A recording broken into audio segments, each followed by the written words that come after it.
we're going to need to win the future right now. What you're saying about brainwaves is actually interesting. It's a good segue. The meditation I do is called the Silva method. You familiar with it? Right. So the Silva method, he came up with this, Jose Silva came up with this in the 50s or the 60s. He first called it Silva mind control.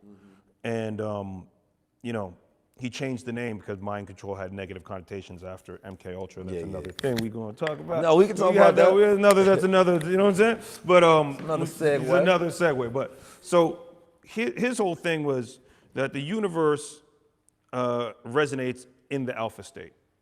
And if you can bring your brain down through meditation into the alpha state, and then you begin to visualize your goals, that it's a bit of a cheat code. It's like you're it's like you're dropping in for the universe to manifest.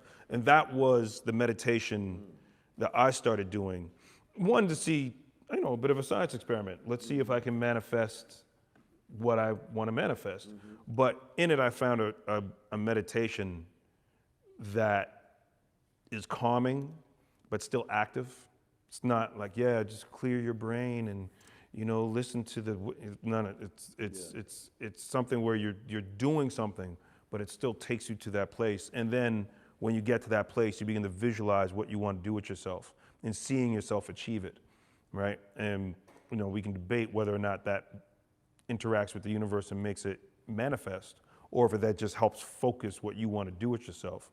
But I found that that's both. Yeah, exactly. I think, so speaking of the CIA, right?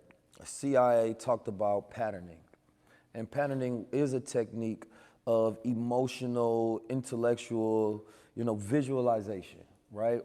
So the idea is that if you constantly focus and create a visualization of the exact reality that you want to live, right, you project a hologram, right? And because the universe is a hologram and thoughts have an energy signature, you can project that hologram into the universe and create it. Right now, they have a whole entire science paper on this, right? And it sounds as if a yogi would have wrote it, right? But it's interesting because when science, you know, science is a bit of a religion itself, right? But people don't look at it like that. Science is more set as a matter of fact, in stone, you're now got the Bible of results. Right? When reality, science is always changing because they told us that our brain couldn't change at first. And then we find out that was crap completely, right?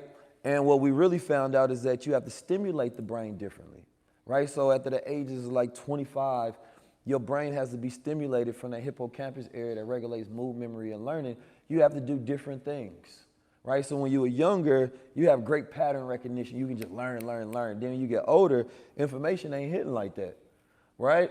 And so people feel like they start to get old when they have these neurodegenerative declines, right? Because of the way we start to live. We start to overtake chemicals, things of that nature. So that destroys our ability to have control over ourselves and our reality.